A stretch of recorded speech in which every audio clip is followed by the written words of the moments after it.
Durante siglos, nos han mentido sobre quién sanó al mundo. No fueron los hospitales. No fueron los doctores con batas blancas. Fueron ellos. Y nunca tuvieron un título. Mira a tu alrededor. La aspirina. Los antibióticos. La anestesia. Todo lo que crees que nació en un laboratorio. En realidad vino de una hoja, una raíz, un ritual olvidado. Pero si preguntas quién descubrió estas curas, nadie te da un nombre. Porque los verdaderos sanadores no tenían diplomas. Eran curanderos anónimos. Parteras sin escuela. Chamanas sin templo. Y sin embargo, fueron ellos quienes mantuvieron viva a la humanidad. Hoy, la historia oficial dice que la medicina comenzó con Hipócrates. Y floreció en los hospitales europeos del siglo XIX. Pero eso es solo la mitad de la verdad. Porque mientras Europa quemaba brujas, en los Andes, los incas realizaban cirugías craneales con éxito del 80%. Mientras Roma caía, las parteras griegas enseñaban anatomía en secreto. Mientras el colonialismo borraba culturas, las chamanas siberianas usaban hongos para tratar la depresión. 5000 años antes de la psiquiatría moderna. Cada vez que el poder quiere controlar la salud, le da el crédito al que usa el bisturí. Y borra al que usa la hierba. En Al-Ándalus, los médicos musulmanes documentaron cientos de plantas curativas. Pero sus nombres fueron archivados como recetas populares. En África, las parteras afrodescendientes salvaron a generaciones. Pero fueron llamadas brujas y perseguidas. En América, los curanderos incas usaban quina para la fiebre. Y hoy esa planta es la base de la quinina, usada contra la malaria. Estos no eran místicos. Eran científicos empíricos. Observaban, probaban, repetían, enseñaban. Las parteras griegas sabían que ciertas hierbas aceleraban el parto. Porque lo habían visto en cientos de mujeres. Los curanderos andalusíes mezclaban romero y tomillo para infecciones. Porque veían que funcionaba. Las chamanas siberianas usaban el hongo Amanita muscaria para visiones terapéuticas. Porque sanaba el alma. Y lo hacían sin buscar fama. Porque sabían que la verdadera curación no se vende. Se comparte. Hoy, vas a descubrir la red secreta de curanderos que sanaron al mundo. Las parteras griegas que fueron las primeras científicas de la salud. Los curanderos andalusíes que usaban plantas antes de los antibióticos. Las chamanas siberianas que practicaban psiquiatría ancestral. Los médicos incas que operaban cráneos con precisión milimétrica. Las parteras afrodescendientes que preservaron el conocimiento oral. Este no es un vídeo sobre milagros. Es sobre justicia histórica. Porque el mundo no fue sanado por laboratorios. Fue sanado por manos anónimas. Que merecen ser recordadas. Imagina que estás en Atenas, año 400 a.C. Una mujer hierve hierbas en un caldero. No tiene diploma. No pertenece a ninguna escuela. Pero sabe más sobre el cuerpo humano que cualquier filósofo de la plaza. Pero si preguntas quiénes fueron las primeras médicas de la historia, nadie menciona a ellas. Porque las verdaderas pioneras no enseñaban en la academia. Enseñaban en los patios, en las casas, en los partos. Eran las parteras griegas. Las primeras científicas de la salud. Mientras Sócrates debatía sobre el alma. Las parteras griegas contaban latidos, medían fiebres, probaban plantas.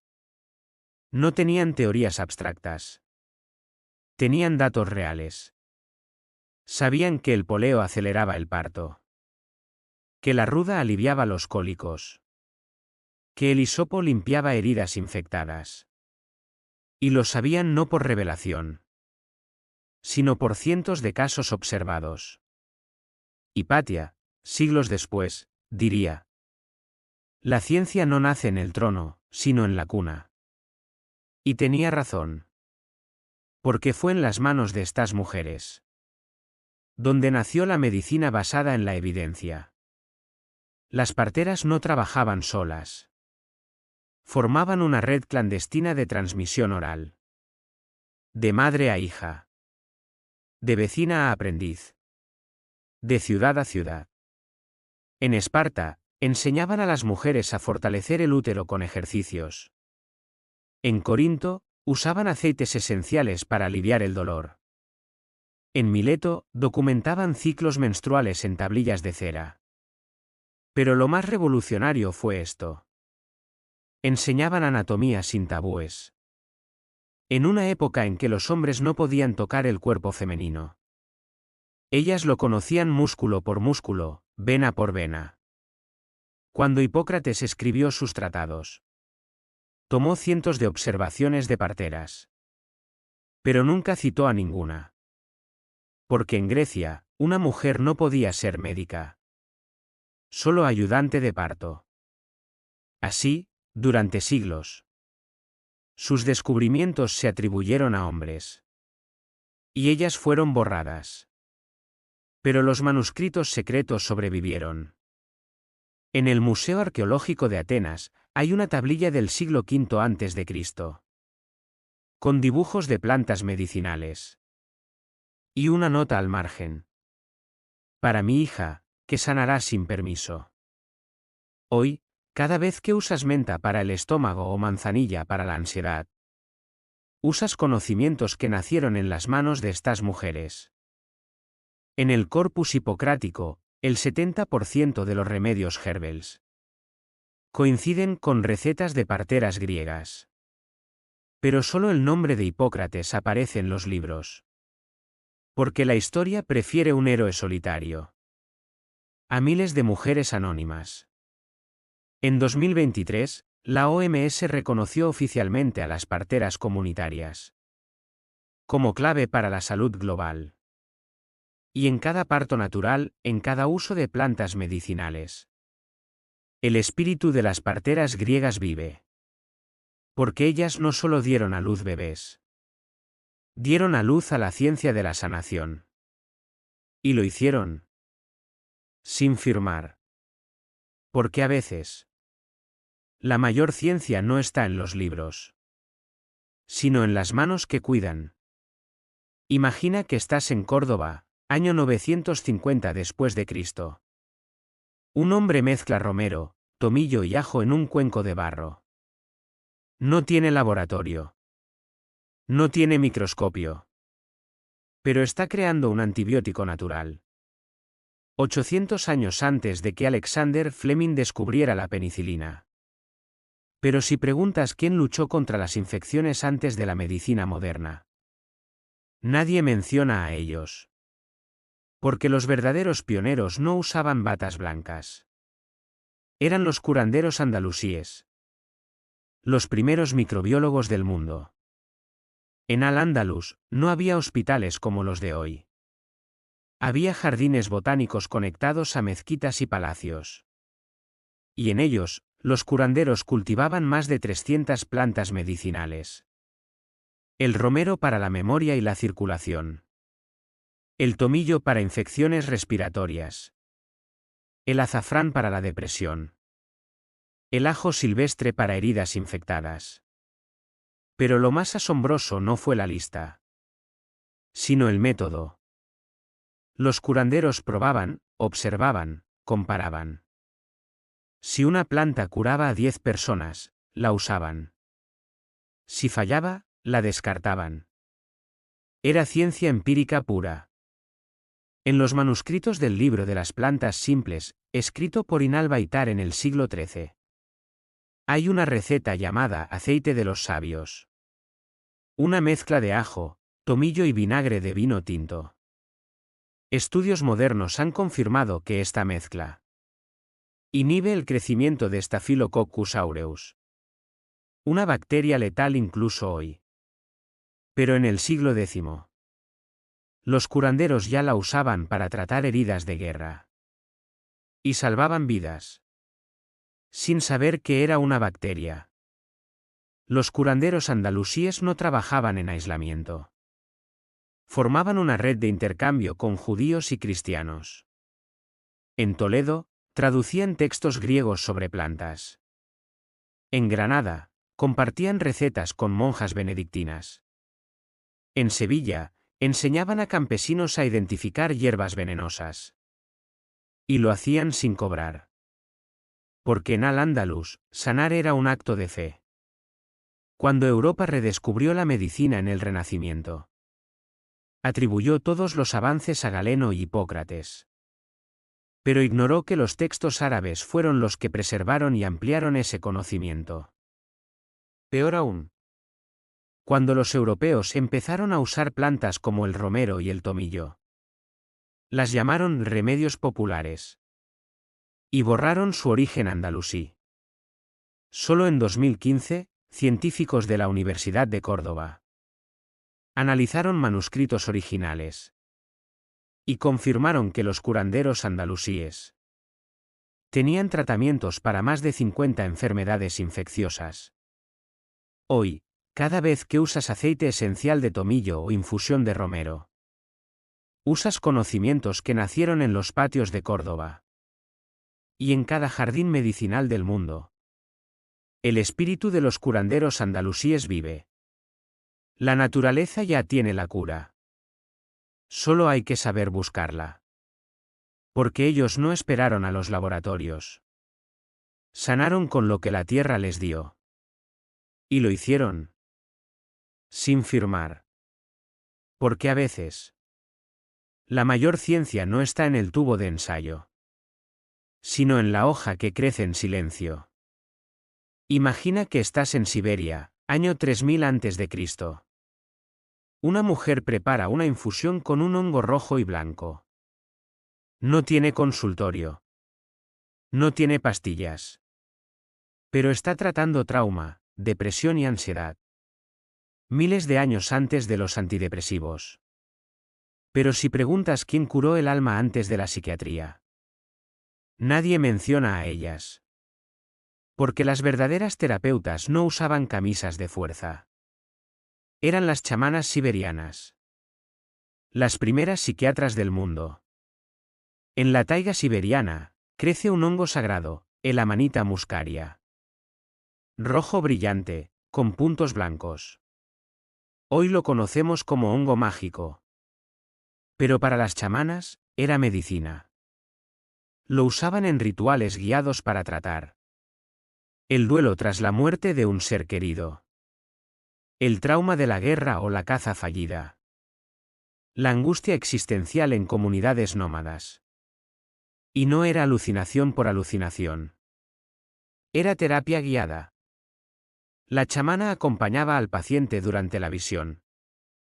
Interpretando símbolos, liberando culpas, reconectando con la comunidad.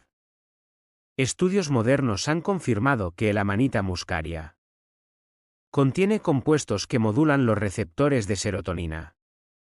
Los mismos que regulan los antidepresivos actuales. Las chamanas no trabajaban solas. Formaban una red transgeneracional de conocimiento oral. De abuela a nieta. De tribu a tribu. De Siberia a Mongolia, hasta Alaska. En cada comunidad, había una chamana designada. No por poder, sino por empatía, memoria y resistencia emocional. Y su herramienta más poderosa no era el hongo. Era la escucha profunda. Porque sabían que el alma no se rompe por falta de química, sino por falta de conexión. Cuando los rusos colonizaron Siberia en el siglo XVII, llamaron a las chamanas brujas paganas. Quemaron sus tambores. Prohibieron sus rituales. Y borraron sus nombres. Pero el conocimiento sobrevivió. En los dibujos rupestres de Altai, hay escenas de mujeres con hongos.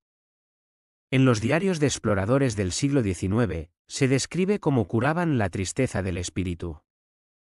Y en 2018, arqueólogos rusos encontraron tumbas femeninas con restos de Amanita muscaria. Prueba de que eran sanadoras, no brujas. Hoy, la psiquiatría occidental redescubre lo que ellas sabían. La terapia asistida con psicodélicos está en ensayos clínicos para tratar la depresión resistente. El MDMA, éxtasis, ha sido aprobado en Estados Unidos para tratar el TEP. Y los hongos psilocibina están revolucionando la salud mental. Pero rara vez se menciona que las chamanas siberianas lo hicieron primero. Con respeto, ritual y comunidad. En las comunidades indígenas de Siberia, las chamanas aún practican en secreto. Y en cada retiro de sanación moderno, su espíritu vive. La mente no se cura con pastillas, sino con significado. Porque ellas no solo aliviaron el dolor. Enseñaron que sanar el alma es tan urgente como sanar el cuerpo. Y lo hicieron. Sin firmar. Porque a veces, la mayor cura no está en la pastilla, sino en la visión que te devuelve a ti mismo. Imagina que estás en Cusco, año 1450. Un hombre yace inconsciente, con una fractura en el cráneo. No hay hospital. No hay anestesia moderna. Pero un médico inca toma un cuchillo de obsidiana y comienza a operar. Horas después, el paciente despierta. Y vive. Este no es un milagro. Es ciencia ancestral. Pero si preguntas quién realizó las primeras neurocirugías exitosas, nadie menciona a ellos. Porque los verdaderos pioneros no usaban batas blancas. Eran los médicos incas. Los neurocirujanos más avanzados del mundo antiguo. Los incas no inventaron la trepanación. Pero la perfeccionaron hasta niveles inigualables en la historia antigua. Usaban cuchillos de obsidiana, más afilados que cualquier bisturí moderno, para hacer incisiones precisas en el cráneo. Luego, con taladros de bronce, removían fragmentos de hueso dañado. Y aplicaban ungüentos de coca y hierbas antisépticas para prevenir infecciones. Lo más asombroso no fue la técnica, sino la tasa de supervivencia. 80% de los pacientes sobrevivían. En Europa, en el siglo XVIII, la tasa era de menos del 10%. Los médicos incas no improvisaban. Formaban una red de formación empírica. Aprendían en templos dedicados a Pachamama y Inti. Practicaban en cráneos de animales antes de operar humanos. Documentaban cada caso en quipus quirúrgicos, cuerdas con nudos que registraban tipo de lesión, técnica usada y resultado. En las tumbas de Paracas, se han encontrado miles de cráneos trepanados. Algunos con hasta 7 operaciones en la misma persona. Prueba de que no solo sobrevivían, sino que vivían años después. Cuando los españoles llegaron, llamaron a estas prácticas rituales bárbaros. Ignoraron que eran procedimientos médicos sofisticados. Y borraron a los médicos incas de la historia. Porque no podían aceptar que un imperio sin escritura tuviera una ciencia quirúrgica superior a la europea. Solo en 1925, el arqueólogo Julio Tello analizó los cráneos de Paracas. Y confirmó, eran cirugías reales, no rituales. Y en 2020, escáneres 3D mostraron señales de regeneración ósea. Prueba irrefutable de supervivencia postoperatoria. La conexión con la medicina moderna. Hoy, los neurocirujanos estudian las técnicas incas para entender cómo evitar infecciones sin antibióticos. Y los anestesiólogos investigan el uso de la hoja de coca como analgésico natural de acción rápida. Porque los incas sabían algo que Europa tardó siglos en aprender. La limpieza, la precisión y el respeto por el cuerpo son más importantes que la tecnología. En los Andes, curanderos aún usan plantas antisépticas. descritas en los manuscritos coloniales como remedios de los indios. Y en cada hospital que valora la medicina ancestral. El espíritu de los médicos incas vive. Sanar no es dominar el cuerpo. Es acompañarlo con humildad. Porque ellos no solo abrieron cráneos. Abrieron la puerta a una medicina basada en la observación, no en el dogma. Y lo hicieron. Sin firmar. Porque a veces, la mayor ciencia no está en el hospital, sino en las manos que operan con reverencia. Imagina que estás en una plantación de Luisiana, año 1780. Una mujer prepara una infusión con raíces traídas de África. No tiene libros. No tiene títulos. Pero sabe cómo detener una hemorragia, aliviar el parto y curar la fiebre. Con lo que la tierra le ofrece. Pero si preguntas quién mantuvo viva a la comunidad esclava, nadie menciona a ellas. Porque las verdaderas sanadoras no tenían permiso para curar. Eran las parteras afrodescendientes. Las guardianas del conocimiento médico más resistente de la historia.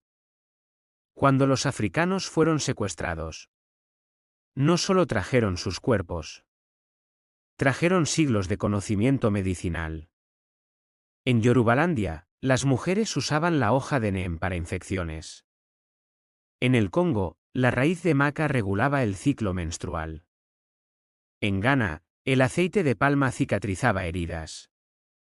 Y en América, adaptaron ese saber. Usaron raíz de jengibre silvestre en lugar de neem.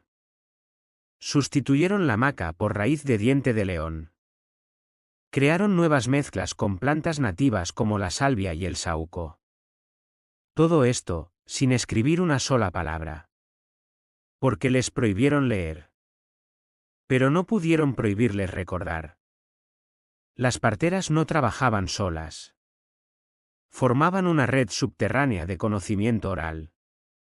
Cantaban canciones con instrucciones médicas disfrazadas de espirituales. Usaban patrones en los pañuelos para señalar qué hierbas usar. Enseñaban a sus hijas durante la noche, lejos de los ojos del amo. En Haití, estas redes se convirtieron en centros de resistencia. En Brasil, en quilombos, las parteras eran líderes espirituales y médicas. En Estados Unidos, en las plantaciones, salvaron a miles de madres e hijos. Cuando los médicos blancos ni siquiera entraban en los barracones. Los historiadores coloniales llamaron a sus prácticas brujería. Pero los registros muestran otra verdad. En los archivos de Nueva Orleans, hay documentos donde dueños de esclavos pagaban a parteras afrodescendientes para que atendieran a sus propias esposas. Porque sabían que ellas eran mejores que los médicos europeos. Pero en los libros de historia, sus nombres fueron borrados. Sus logros, atribuidos a instinto natural. Como si el conocimiento no hubiera sido estudiado, probado y transmitido. Solo en 2005, la historiadora Sarla Fett publicó Working Cures. Un estudio basado en diarios, cartas y testimonios orales. Que demostró que las parteras afrodescendientes tenían un sistema médico coherente, eficaz y empírico.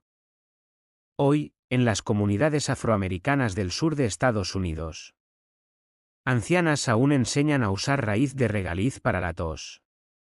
Y té de manzanilla para el parto. Y en cada movimiento de medicina comunitaria, su espíritu vive. El conocimiento no necesita papel para ser ciencia. Porque ellas no solo salvaron vidas. Preservaron una civilización entera. En medio de la destrucción. Y lo hicieron. Sin firmar. Porque a veces, la mayor resistencia no es con armas, sino con una infusión que salva una vida. Durante siglos, nos han dicho que la medicina nació en los hospitales europeos. Que la ciencia empezó con los laboratorios. Que la sanación requiere títulos, batas blancas y máquinas. Pero la verdad es otra. La medicina nació en las manos anónimas que observaron, probaron y compartieron. Las parteras griegas que enseñaban anatomía en los patios. Los curanderos andalusíes que mezclaban romero y tomillo contra infecciones. Las chamanas siberianas que sanaban el alma con hongos y escucha. Los médicos incas que operaban cráneos con precisión milimétrica. Las parteras afrodescendientes que preservaron el conocimiento oral bajo la esclavitud. Ninguno tuvo un diploma. Ninguno firmó un artículo científico. Pero sin ellos, la humanidad no habría sobrevivido. Cada vez que el poder quiere controlar la salud, le da el crédito al que usa el bisturí institucional. Y borra al que usa la hierba comunitaria. Porque es más fácil vender una pastilla que reconocer que la cura ya estaba en la tierra. Pero los huesos trepanados de Paracas no mienten. Los manuscritos de Inalbaitar no olvidan. Y las canciones espirituales de las parteras afrodescendientes siguen transmitiendo sabiduría. Hoy, gastamos miles de millones en fármacos. Mientras ignoramos que el romero contiene ácido carnósico, un antioxidante más potente que muchos suplementos. El hongo Amanita muscaria modula los mismos receptores que los antidepresivos. La hoja de coca sigue siendo el analgésico más rápido de los Andes. Las plantas usadas por las parteras afrodescendientes están siendo estudiadas por la OMS para medicina comunitaria. La ciencia moderna está redescubriendo lo que ellos ya sabían. Pero rara vez les da crédito. En plena era digital, creemos que la sanación depende de la tecnología. Pero la verdadera medicina sigue siendo humana, empírica y comunitaria. Los científicos que estudian plantas ancestrales sin patentarlas. Los médicos que integran saberes tradicionales en sus consultas. Los ciudadanos que cultivan jardines medicinales en sus casas. Ellos son los nuevos guardianes del saber curativo. Y merecen ser vistos. Este vídeo no es solo sobre el pasado. Es sobre ti. Porque hoy, tú puedes honrar a los curanderos anónimos. No necesitas un laboratorio. Solo necesitas respetar el conocimiento ancestral. Preguntar quién sanó antes de la ciencia oficial. Y si tú cuidas con tus manos. Saber que formas parte de una cadena milenaria. Porque la sanación no nace en las corporaciones. Nace en quienes observan, prueban y comparten. Si esta historia te conmovió, comparte este vídeo. No por fama. Porque alguien más merece saber que la verdadera medicina no lleva firma, sino raíz. Y dime en los comentarios, ¿qué planta o remedio ancestral ha sanado en tu familia? Suscríbete. Porque aquí no repetimos lo que dicen los libros. Revelamos lo que ocultaron.